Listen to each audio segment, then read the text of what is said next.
जब खुद का खुद पर विश्वास ना होगा, जब खुद का खुद पर विश्वास ना होगा, हिम्मत हौसला पास ना होगा। जब खुद का खुद पर विश्वास ना होगा, हिम्मत हौसला पास ना होगा, ऐसे व्यक्ति की करुण कथा का, ऐसे व्यक्ति की करुण कथा का लिखित कहीं इतिहास ना होगा, ऐसे व्यक्ति की करुण कथा का लिखित कहीं इतिहास ना होगा। नमस्कार साथियों, मैं हूं केपी ठाकुर। आप सभी का जीएस जीनियस एकेडमी के इस ऑनलाइन यूट्यूब प्लेटफॉर्म पर बहुत बहुत स्वागत करता हूं, हृदय से वंदन करता हूं एवं अभिनंदन करता हूं। साथियों, आज के वीडियो लेक्चर में हम पढ़ने वाले हैं पास्ट परफेक्ट कंटिन्यूअस टेंस। कौन सा टेंस हमको पढ़ना है? Past perfect continuous tense. क्योंकि साथियों, इससे प्रीवियस वीडियो लेक्चर में हम पास्ट परफेक्ट टेंस पढ़ चुके हैं। आज के वीडियो में हमको पढ़ना है past perfect continuous tense. Okay, अब sir past perfect continuous tense की पहचान क्या होगी, इसकी आइडेंटिटी क्या होगी? तो साथियों, इसकी आइडेंटिटी है इस टेंस के हिंदी वाक्यों के अंत में से रहा था। ओके, कैसे सेंटेंसेस आते हैं? से रहा था, से रही थी, से रहे थे। क्योंकि आप जानते ही हैं कि जब हमने प्रेजेंट परफेक्ट कंटिन्यूअस टेंस पढ़ा था, जब हमने प्रेजेंट परफेक्ट कंटिन्यूअस टेंस पढ़ा था, तो उस वाले टेंस में हमने उसकी जो पहचान थी वो थी से रहा है, से रही है और से रहे हैं। अब सर इसका मतलब क्या हुआ? से रहा है, से रही है या से रहे हैं, या से रहा था या से रही थी या से रहे थे? तो इसका मतलब ये हुआ कि आपने किसी पर्टिकुलर पॉइंट से काम करना स्टार्ट किया, आपने किसी पर्टिकुलर टाइम से काम जो है करना स्टार्ट किया और आप करते आ रहे हैं। ठीक है, मान लो जैसे प्रेजेंट की यदि बात करें तो वो काम आप करते आ रहे हैं, है ना, और पास्ट की यदि बात करें तो वो काम आप करते रहे थे। तो सबसे पहले मैं हेडिंग आपके सामने डालूंगा पास्ट परफेक्ट कंटिन्यूअस टेंस। कौन सा टेंस? Past perfect continuous. ठीक है, पास्ट परफेक्ट कंटिन्यूअस टेंस, है ना। हिंदी में आपको लिखना है, पूर्ण सतत। क्या लिखना है आपको? हिंदी में आपको साथियों लिखना है पूर्ण सतत।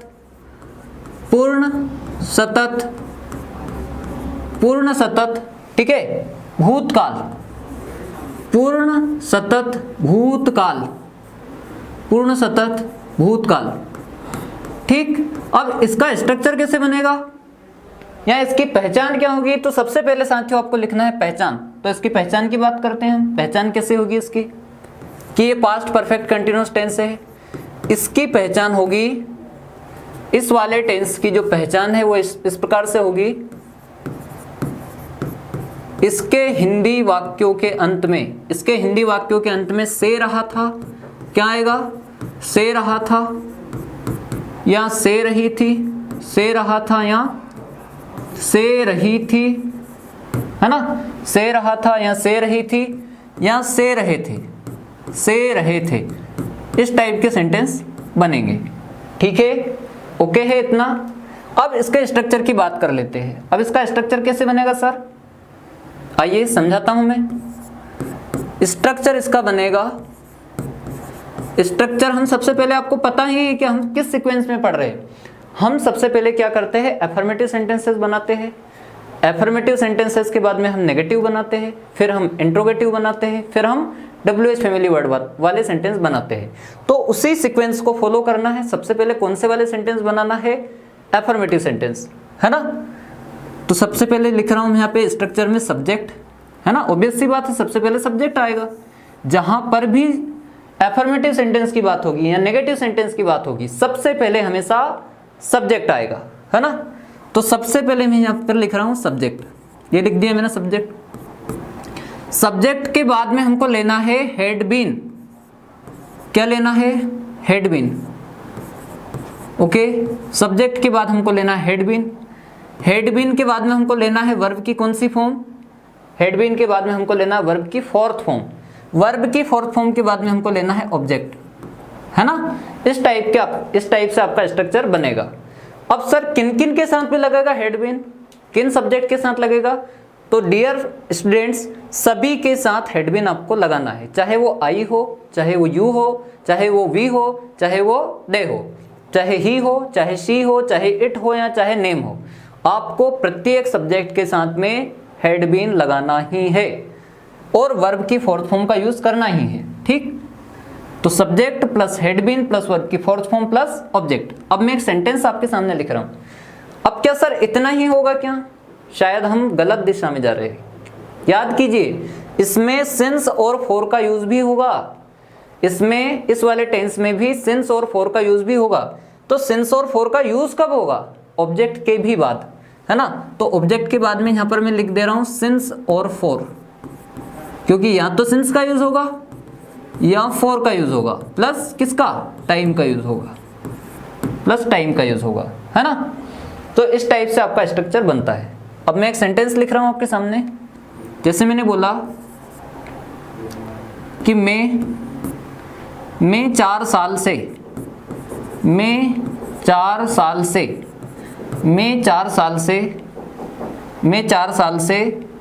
नोवेल पढ़ रहा था। ओके, मैं 4 साल से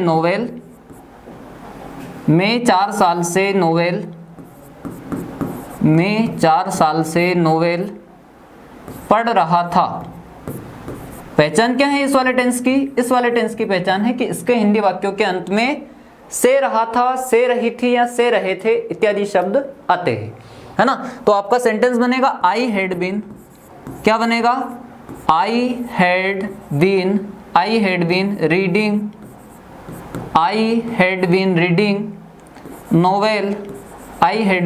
नोवेल।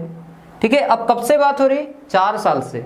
तो मैं आपको पुनः याद दिलाना चाहता हूं कि जब भी बात पीरियड ऑफ टाइम की होगी, जब भी बात समयावधि की होगी, तो आपको फॉर लगाना है। और जब भी बात पॉइंट ऑफ टाइम की बात होगी, जब भी बात पॉइंट ऑफ टाइम की यानी कि समय के किसी निश्चित भाग की होगी, तब आपको सिंस का यूज करना है। अब यहां पर किसका यूज होगा? यहां पर यूज होगा फॉर का। ठीक, तो आपका सेंटेंस बनेगा I had been reading novel for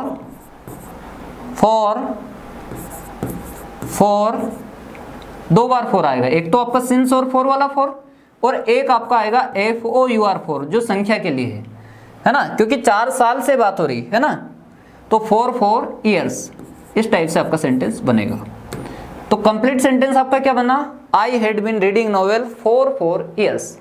अब एक बार आप स्ट्रक्चर से इसे मैच कर लीजिएगा। स्ट्रक्चर में सबसे पहले लिखा है सब्जेक्ट, स्ट्रक्चर में सबसे पहले क्या लिखा है? सब्जेक्ट, तो ये हो गया हमारा सब्जेक्ट। स्ट्रक्चर में फिर लिखा हैड बीन, तो ये हो गया हैड बीन। स्ट्रक्चर में लिखा है वर्ब की फोर्थ फॉर्म, तो ये हो गई हमारी वर्ब की फोर्थ फॉर्म। स्ट्रक्चर में इसके बाद लिखा है ऑब्जेक्ट, तो ये हो गया ऑब्जेक्ट। स्ट्रक्चर में इसके बाद लिखा है सिंस या फॉर, मतलब या तो सिंस या फॉर, तो हमने यहाँ पर फॉर को ले लिया। फॉर के बाद में आपको लेना है टाइम, तो ये हमने टाइम ले लिया। 4 ईयर्स आपका जो यहाँ पर है टाइम है, समय है। क्या है? समय है। कहा जाता ना मैं समय हूं, ठीक, तो ये क्या है? समय है। ओके, इस टाइप से आपका सेंटेंस बनेगा। अब दूसरे जितने भी अदर सेंटेंसेस है, जितने भी अदर सब्जेक्ट्स है, सभी के साथ में आपको हैड बीन का यूज करना ही करना है। तो मैं अलग अलग एक्सप्लेन नहीं करूंगा, क्योंकि सभी के साथ में आपको हैड बीन का यूज करना है। कैसे? जैसे मान लो मैंने बोला कि वह 4 साल से इंदौर में रह रहा था, तो he had been, okay, he had been living in Indore for 4 years. ठीक है, वहां 4 साल से तैयारी कर रहा था, तो he had been preparing for 4 years.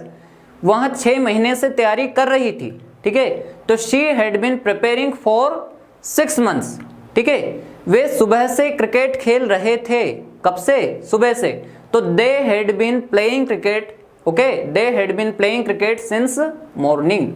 मैंने क्या बताया था कि जब भी पॉइंट ऑफ टाइम की बात हो, यानी कि समय के किसी निश्चित भाग की बात हो, तो आपको सिंस लगाना है।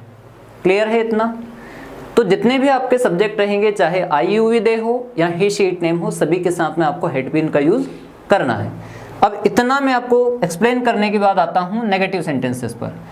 उम्मीद है साथियों आपको इतना समझ आया होगा। आप स्क्रीनशॉट ले लो इसका।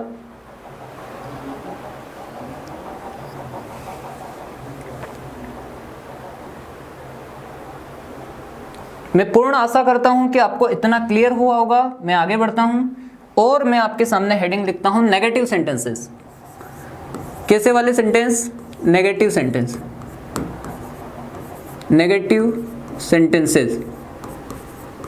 Negative sentences. ठीक, अब नेगेटिव सेंटेंसेस में क्या होगा, केवल हिंदी वाक्यों में नहीं लग जाता है और इंग्लिश वाक्यों में नोट लग जाता है। ठीक, तो हम डायरेक्टली स्ट्रक्चर की बात करेंगे। यहाँ पर स्ट्रक्चर की बात हम करेंगे। स्ट्रक्चर आपका किस टाइप से बनेगा, देखिए स्ट्रक्चर आपका ऐसा बनेगा। सबसे पहले आएगा सब्जेक्ट। क्या आएगा, सब्जेक्ट। सब्जेक्ट के बाद में आएगा आपका हेड। क्या आएगा, हेड। अब हेड के बाद में नोट आएगा कि सर बीन के बाद में नोट आएगा, हेड बीन नोट आएगा या हेड नोट बीन आएगा, तो हेड नोट बीन आएगा, यानी कि हेड के बाद में नोट आएगा। Subject plus had plus not, okay, plus been plus verb की fourth form plus object plus since या फॉर प्लस सिंस या फॉर और प्लस टाइम। लास्ट में आपको हमेशा टाइम को मेंशन करना है। किसको मेंशन करना है, टाइम को मेंशन करना है। सिंस या फॉर हो गया, सिंस या फॉर के बाद में आपको लेना है टाइम। सिंस या फॉर प्लस टाइम। क्लियर। अब एक सेंटेंस में आपके सामने लिख रहा हूं। जैसे मान लो मैंने बोला कि वे 5 दिन से, वे 5 दिन से, है ना, वे 5 दिन से क्लास अटेंड नहीं कर रहे थे। वे 5 दिन से क्लास अटेंड, वे 5 दिन से क्लास अटेंड नहीं कर रहे थे, नहीं कर रहे थे। ठीक, वे 5 दिन से क्लास अटेंड नहीं कर रहे थे, तो सेंटेंस आपका क्या बनेगा। अब ये तो हाँ सही है बिल्कुल, क्योंकि आपका नेगेटिव सेंटेंस बनाना, इसलिए हमने यहां पर नहीं को मेंशन किया। तो अब देखिए अब आपका इंग्लिश सेंटेंस कैसे बनेगा। They had not been, they had not, okay, they had not been attending, है ना, अटेंड की फोर्थ फॉर्म हो जाएगी, attending. They had not been attending the class, attending the class, okay, they had not been attending the class, okay, for 5 days। ठीक, इस type से आपका sentence बनेगा। अब एक बार आप स्ट्रक्चर से इसको मैच कर लीजिएगा। आपने साथियों यदि स्ट्रक्चर से सेंटेंस को मैच करना सीख लिया, आपने एक सीक्वेंस बनाना सीख लिया, तो ध्यान रखिएगा, आप यकीन मानिएगा, आपको कभी भी लाइफ टाइम टेंस में या इंग्लिश में दिक्कत नहीं होने वाली है। ओके, सबसे पहले आपको क्या करना है, सब्जेक्ट लेना है। ठीक है, सब्जेक्ट ले लिया, फिर आपको हेड लेना है, हेड ले लिया, फिर आपको नोट का यूज करना है, नोट का यूज कर दिया, फिर आपको बिन का अप्लाई करना है, बिन को अप्लाई कर दिया, फिर आपको वर्ब की फोर्थ फॉर्म लेना है, ये वर्ब की फोर्थ फॉर्म आ गई, फिर आपको ऑब्जेक्ट लेना है, तो ये ऑब्जेक्ट हो गया, फिर आपको सिंस या फॉर लेना है, तो ये आपने फॉर का यूज कर दिया, क्योंकि यहाँ पर पीरियड ऑफ टाइम की बात हो रही है। ठीक, अब इसके बाद आपको लास्ट में टाइम लेना है, तो ये हमने टाइम ले लिया। कौन सी डिफिकल्टी है इसमें, कौन सी दुविधा है, कौन सी परेशानी, बिल्कुल नहीं है। इंग्लिश बहुत आसान है, बस हमारा पढ़ने का और समझने का तरीका अच्छा होना चाहिए। ठीक, इस टाइप से आपका सेंटेंस बन गया। अब अदर सेंटेंसेस की मैं बात यदि करूं, जैसे मैं वहां से, है ना, या मैं मुंबई से, ठीक है, मैं मुंबई से 4 दिन से नहीं आ रहा था, है ना, सेंटेंस है हमारा, मैं मुंबई से 4 दिन से नहीं आ रहा था, तो I had not been coming, okay, I had not been coming from Mumbai, है ना, फॉर 5 days, 4 दिन से या 5 दिन से, जैसा भी है जो इंग्लिश में है आपका। ठीक, इस टाइप से आपका सेंटेंस बनता है। यदि मैं बोलूं कि वह 4 दिन से, या मैं बोल दूं कि वह 1 महीने से साइंस की रामायण किताब नहीं पढ़ रही थी, ठीक है, तो she had not been reading Ramayana book of science, है ना, Ramayana book of science for a month या फॉर 1 month, क्योंकि यहाँ पर भी पीरियड ऑफ टाइम की बात हो रही है। जैसे मान लो मैं बोल दूं कि आकाश सर हमें 6 महीने से नहीं पढ़ा रहे थे, है ना, तो Akash sir had not been teaching us, okay, Akash sir had not been teaching us for 6 months। इस टाइप से आपके सेंटेंस बनेंगे। अब हम बात कर लेते हैं इंट्रोगेटिव सेंटेंस की। तो इतना आप स्क्रीनशॉट लीजिए नेगेटिव सेंटेंसेस का।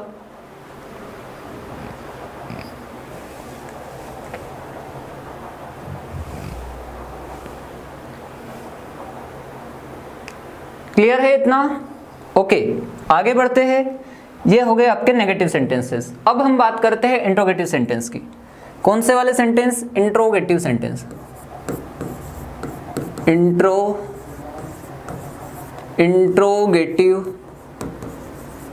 इंट्रोगेटिव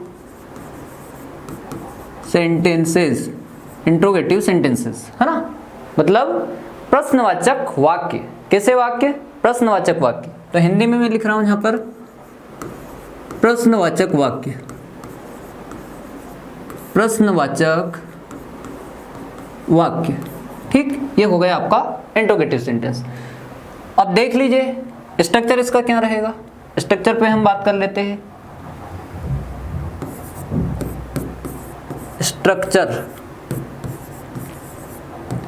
स्ट्रक्चर क्या कैसा बनेगा? अब आपको बहुत अच्छे से पता है कि इसमें सबसे पहले हेल्पिंग वर्ब आ जाती है। इंट्रोगेटिव सेंटेंस की जब भी आप बात करेंगे, जब भी इसकी आप चर्चा करेंगे, तो इंट्रोगेटिव सेंटेंस में चाहे कोई सा भी टेंस हो, उसकी हेल्पिंग वर्ब सबसे पहले आ जाती है ना। तो हमको हेल्पिंग वर्ब सबसे पहले लेनी है। अब हेल्पिंग वर्ब इसकी क्या है? हेड है, हेड बीन है ना। तो हेड बीन को साथ में लेना है क्या, कि हेड के बाद में सब्जेक्ट लेना है, सब्जेक्ट के बाद में बीन लेना है? आइए समझते हैं। सबसे पहले आपको लेना है हेड। क्या लेना है? हेड। अब सर हेड और बीन साथ में नहीं आएंगे क्या? बिल्कुल नहीं, हेड और बीन साथ में नहीं आएंगे। हेड के बाद में सब्जेक्ट आएगा, सब्जेक्ट के बाद बीन आएगा, सब्जेक्ट के बाद क्या आएगा? बीन आएगा। Had plus subject plus been plus आपकी वर्ब की कौन सी form? Fourth form, plus object plus सिंसिया फोर, प्लस सिंसिया फोर, और प्लस टाइम। लास्ट में क्या आएगा? टाइम। ठीक, अब इसके सेंटेंसेस हम बनाते हैं। जैसे मान लो मैंने बोला कि क्या आप 2 साल से इंदौर में नहीं रह रहे थे? क्या आप 2 साल से इंदौर में नहीं रह रहे थे? ठीक है, क्या आप 2 साल से इंदौर में नहीं रह रहे थे? क्वेश्चन मार्क लगा दो लास्ट में। क्यों लगा दो? क्योंकि ये प्रश्नवाचक वाक्य है, इंट्रोगेटिव सेंटेंस है। तो आइए समझते हैं। सबसे पहले क्या लेना है? हेड लेना है। ये हमने हेड लिख दिया। हेड के बाद में आएगा यू। मैंने क्या बोला? सबसे पहले आपको हेड लेना, हेड के बाद सब्जेक्ट लेना, सब्जेक्ट के बाद में बीन लेना है। यानी कि हेड बीन को साथ में नहीं लेना है इंट्रोगेटिव सेंटेंस में, है ना। तो had you been, okay, had you been living in Indore, had you been living in Indore. ठीक है, क्या आप 2 साल से इंदौर में नहीं रह रहे थे? तो had you been living in Indore for 2 years। ठीक, ये आपका सेंटेंस बना। जैसे मान लो मैंने बोला कि क्या मैं उन्हें 2 साल से नहीं पढ़ा रहा था? तो had I been teaching, okay, had I been teaching them for 2 years। क्या आकाश सर तुम्हें 6 महीने से नहीं पढ़ा रहे थे? तब ये तो नेगेटिव हो गया। हम क्या बना रहे? हम बना रहे हैं इंट्रोगेटिव सेंटेंस, प्रश्नवाचक वाक्य। तो क्या आकाश सर आपको 6 महीने से पढ़ा रहे थे? तो had Akash sir been teaching you for 6 months। इस टाइप से आपका सेंटेंस बनेगा। यदि मैं बोलूं कि क्या आप 2 महीने से रामायण, साइंस की रामायण किताब पढ़ रहे थे? तो हेड यू बीन रीडिंग, क्या बनेगा? Had you been reading Ramayana book of science for 2 months। इस टाइप से आपके इंट्रोगेटिव सेंटेंसेस यानी कि प्रश्नवाचक वाक्य बनते हैं। क्लियर है इतना? सारे सब्जेक्ट के आपने समझ लिए। यदि मैं बात करूं he she it name I you we they या आई दे यू वी, कुछ भी आप पहले आगे पीछे ले सकते हैं। ठीक है, तो इस टाइप से आपके सेंटेंसेस बनते हैं और बिल्कुल भी नहीं उलझना है। क्यों? क्योंकि सभी सब्जेक्ट के साथ में आपका हेड बीन लगेगा और इंट्रोगेटिव सेंटेंस में सभी से पहले हेड लग जाएगा, फिर सब्जेक्ट लग जाएगा, फिर बीन लग जाएगा। तो इस टाइप से आपके सेंटेंस बनेंगे। अब हम बात कर लेते हैं WH फैमिली वर्ड वाले सेंटेंस की। तो इसका आप स्क्रीनशॉट ले लीजिए।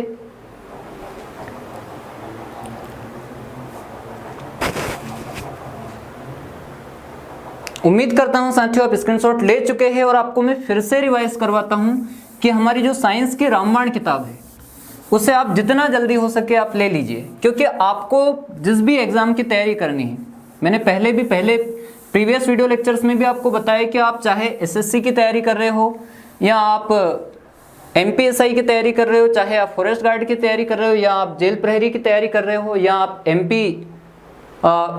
एमपीएसआई की तैयारी कर रहे हो या फिर एमपीपीएससी प्रीलिम्स या मेंस, मतलब जहां पर भी जिस एग्जाम में भी साइंस पूछा जाता है आपका एक प्रश्न भी इस बुक से बाहर नहीं जाएगा। तो आप जल्दी से जल्दी हमारी जो साइंस की रामबाण किताब है ये रही, आप देख पा रहे हैं सामान्य विज्ञान, क्या लिखा है, सामान्य विज्ञान सभी प्रतियोगी परीक्षाओं के लिए आधार स्तंभ। ये जितनी भी कॉम्पिटिटिव एग्जाम्स है सभी के लिए आधार स्तंभ का काम करती है, तो आप जल्दी से इसे खरीद लीजिएगा। हम बात करते हैं लास्ट में WH फैमिली वर्ड्स वाले सेंटेंसेस की। कौन से सेंटेंस? WH फैमिली वर्ड्स वाले सेंटेंस। इसको मैं यहां से रिमूव कर रहा हूं। लास्ट है हमारे, लास्ट सेंटेंसेस है हमारे WH फैमिली वर्ड्स वाले सेंटेंसेस। WH फैमिली वर्ड्स वाले sentences, WH family words, WH family words है ना। अब मैं वापस आपको लिख देता हूं कौन कौन से रहेंगे WH फैमिली वर्ड। अब आपको बहुत आसानी से याद ही हो गया होगा अब तक तो कि WH फैमिली वर्ड क्या होते हैं और कौन कौन से होते हैं। तो व्हाट एक WH फैमिली वर्ड है, व्हेन एक WH फैमिली वर्ड है, वेयर एक WH फैमिली वर्ड है, व्हिच एक WH फैमिली वर्ड है। क्या है? व्हिच। व्हिच भी आपका एक WH फैमिली वर्ड है। व्हिच। हु जो है आपका एक WH फैमिली वर्ड है। whom जो है WH फैमिली वर्ड है। whose WH फैमिली वर्ड है। इसके बाद यदि हम बात करें तो हाउ, ये भी अपने आप में एक WH फैमिली वर्ड है। तो ये सारे आपके होते हैं WH फैमिली वर्ड। अब सर WH फैमिली वर्ड का पास्ट परफेक्ट कंटिन्यूअस टेंस में हम यूज कैसे करें? हम पढ़ क्या रहे अभी? हम पढ़ रहे हैं past perfect continuous tense. Okay, तो सबसे पहले आप स्ट्रक्चर देखिए इसका स्ट्रक्चर कैसे बनेगा। स्ट्रक्चर इसका कैसे बनेगा? स्ट्रक्चर इसका बनेगा, मैंने आपको बहुत बार बोला है, मैं आपको बार बार ये बात बोल रहा हूं कि जब भी WH फैमिली वर्ड वाले सेंटेंस बनेंगे तब आपको WH फैमिली वर्ड को सबसे पहले लिखना है, सबसे शुरू में लिखना है ना। तो सबसे पहले WH फैमिली वर्ड आ जाएगा, WH वर्ड आ जाएगा, ठीक है। इसके बाद में आपका हेल्पिंग वर्ब आ जाएगी। हेल्पिंग वर्ब के बाद में आएगा सब्जेक्ट। क्या आएगा? सब्जेक्ट। सब्जेक्ट के बाद में आएगा वर्ब की फोर्थ फॉर्म। वर्ब की फोर्थ फॉर्म के बाद में आएगा ऑब्जेक्ट। ऑब्जेक्ट के बाद में आएगा सिंस या फॉर। क्या आएगा? सिंस या फॉर। और सिंस या फॉर के भी बाद में आएगा टाइम। क्या आएगा? टाइम। ठीक है, इतना क्लियर है। अब हम इसको सेंटेंसेस में अप्लाई करते हैं। जैसे मान लो मैंने बोला कि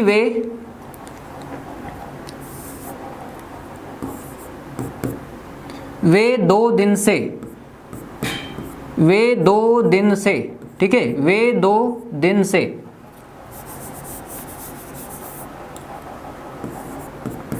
वे 2 दिन से, वे 2 दिन से क्रिकेट क्यों खेल रहे थे? वे 2 दिन से क्रिकेट क्यों खेल रहे थे? वे 2 दिन से क्रिकेट क्यों खेल रहे थे? खेल रहे थे, ठीक है। वे 2 दिन से क्रिकेट क्यों खेल रहे थे? तो सेंटेंस आपका बनेगा why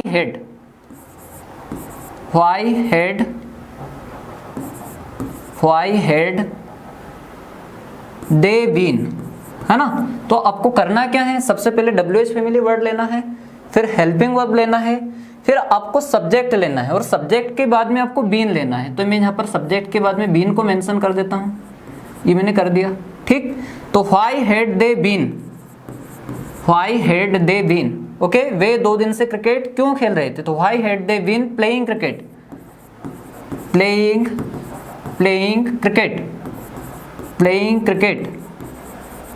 for 2 days, for 2 days।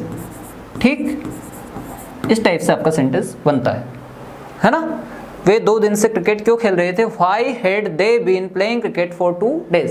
आपको फिर से मैं याद करवाना चाहता हूं कि फॉर क्यों लगता है, फॉर का यूज क्या है। फॉर साथियों लगता है जब आप पीरियड ऑफ टाइम की बात करते हैं, जब आप समय की अवधि की बात करते हैं, ड्यूरेशन की बात करते हैं, तब फॉर लगता है। और जब आप समय के किसी निश्चित भाग की बात करते हैं तो सिंस लगता है। क्लियर है? इतना क्लियर है आप सभी को? ठीक है, तो ये हमने कौन सा यूज समझा? हमने यहाँ पर व्हाई का यूज समझा। ठीक है, व्हाई यानी क्यों। अब इसे मैं रिमूव कर रहा हूं यहां से। अगला मैं सेंटेंस आपके सामने लिख रहा हूं।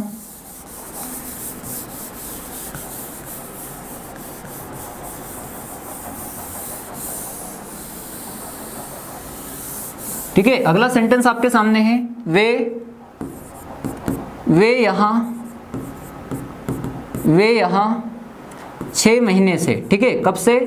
वे यहाँ 6 महीने से, वे यहाँ 6 महीने से, वे यहाँ 6 महीने से कैसे रह रहे थे? कैसे रह रहे थे? वे यहाँ 6 महीने से कैसे रह रहे थे? ठीक, तो आपका सेंटेंस क्या बनेगा? आपका सेंटेंस बनेगा हाउ। हाउ सबसे पहले आ जाएगा। हाउ हैड दे बीन, ठीक है, how had they been living here, how had they been living here. ठीक है, वे यहाँ 6 महीने से कैसे रह रहे थे? तो how had they been living here for 6 months, for 6 months। ठीक, अब वापस से फॉर का यूज हुआ। क्यों हुआ? क्योंकि 6 months की बात हो रही। किसकी बात हो रही? 6 months की, 6 महीनों की, है ना। तो इसलिए हमने यहाँ पर फॉर का यूज किया। इस टाइप से आपका सेंटेंस बना। तो हमने हाउ का यूज भी समझ लिया, हमने व्हाई का यूज भी समझ लिया। अब हमको यूज समझना है यहाँ पर व्हाट का। ठीक, तो इससे मैं रिमूव कर रहा हूँ। आपकी बार बार इतनी प्रैक्टिस हो रही है इन सेंटेंसेस की कि अब आपको क्लियर हो जाना चाहिए कि कहाँ पर हैड बीन लगता है, कहाँ पे हैड लगता है, कहाँ पे हैज लगता है, कहाँ पर हैव का यूज होता है, कहाँ पर आपको हैव या हैज लगाना है, कहाँ पर वर्ब की 3rd फॉर्म लगाना है, कहाँ पर आपको वर्ब की 4th फॉर्म को यूज करना है। ये सारी बातें अब आपको क्लियर हो जानी चाहिए। इतना हम पढ़ चुके हैं। अब हम बात करते हैं कि व्हाट वाले सेंटेंसेस कैसे बनेंगे। जैसे मान लो मैंने बोला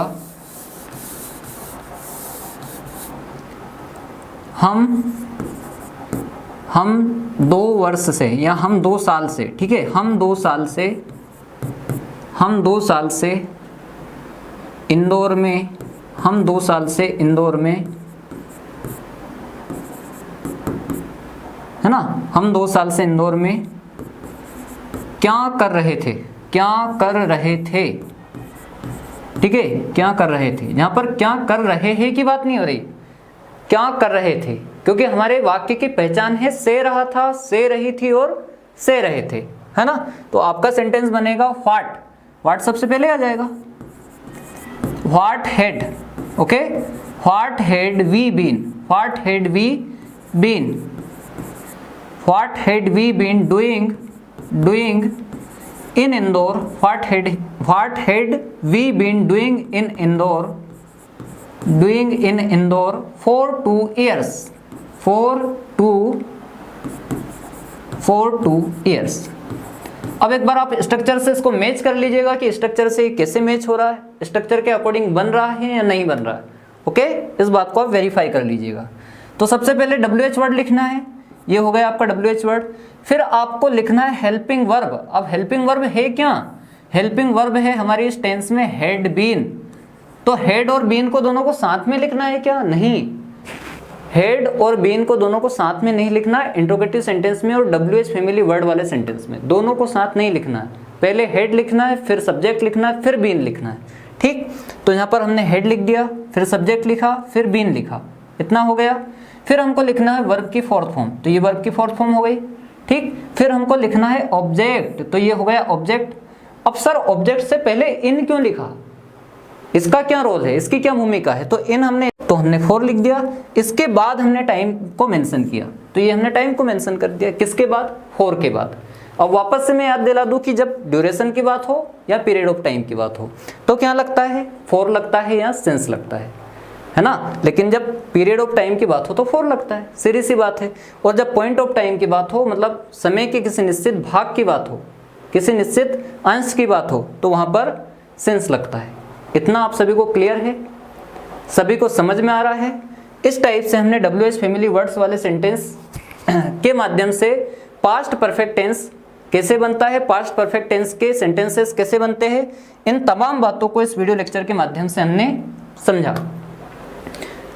अंत में आपसे यही कहना चाहूंगा कि जितना भी आपने अभी तक पढ़ा है, आपसे प्लीज काइंडली रिक्वेस्ट है कि यदि आप जेन्युइनली इंग्लिश सीखना चाहते हैं, आप जेन्युइनली इंग्लिश पढ़ना चाहते हैं, एक अच्छे लेवल की इंग्लिश आप तैयार करना चाहते हैं, आपका लेवल अप करना चाहते हैं, अच्छी बड़ी से बड़ी कॉम्पिटिटिव एग्जाम्स के लिए, चाहे वो किसी भी लेवल का हो, इवन यदि वो CGL लेवल का हो या CHSL लेवल का हो या फिर आपका बैंकिंग लेवल का हो या PEB लेवल का हो, जिस भी लेवल का आपको इंग्लिश करना है, आपसे रिक्वेस्ट है कि आप सिस्टेमेटिक वे में पढ़िए, आप सीक्वेंस में पढ़िए, आप वीडियोस को शुरू से देखिए। ऐसा नहीं कि आप मान लो 4th लेक्चर को देख रहे हैं या डायरेक्टली आप 6th लेक्चर को देख रहे हैं। जब आप सीक्वेंस में पढ़ेंगे, जब आप शुरुआत से पढ़ेंगे, तो आपको सारी चीज़ें 1 by 1 क्लियर होगी। तो अंत में आपसे यही कहना चाहूँगा कि आप प्लीज़ GS जीनियस एकेडमी हमारा जो YouTube चैनल है, हमारा जो ऑनलाइन टीचिंग प्लेटफॉर्म है, आप ज़्यादा से ज़्यादा इसे फैलाइए, आप इसे ज़्यादा से ज़्यादा शेयर कीजिए, चैनल को सब्सक्राइब कीजिए, हमारे वीडियोस को लाइक कीजिए, चाहे वो हमारा साइंस का वीडियो हो, चाहे इंग्लिश का हो, चाहे MPGK का हो, चाहे ज्योग्राफी का हो, जिस भी सब्जेक्ट का वीडियो हो, आपको बेस्ट कंटेंट जहाँ से प्रोवाइड हम करवा रहे हैं, तो आपका भी दायित्व बनता है कि आप लाइक करें, चैनल को ज़्यादा से ज़्यादा शेयर करें, चैनल को सब्सक्राइब करें और हमारा सपोर्ट करते रहें। धन्यवाद साथियों। अंत में यही कहना चाहूँगा, जय जिनेंद्र, जय श्री राम, जय आदिवासी, जय जोहार, जय भीम, जय हिंद, जय भारत, नमस्कार।